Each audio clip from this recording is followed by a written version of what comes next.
You ask Tiger to calculate. This deals with linear inequalities with one unknown. The final result is r equal or greater than -4. Let's solve it step by step. Swap sides.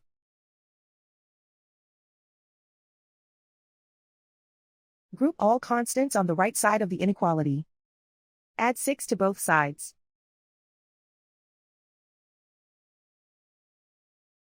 Group like terms.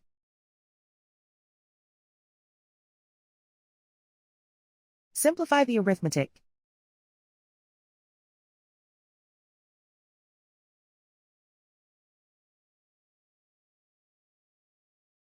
Convert the r into a positive number. Multiply both sides by -1. Whenever you multiply or divide by a negative, reverse the inequality sign.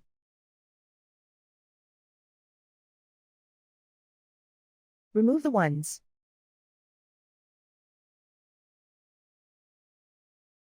Simplify the arithmetic.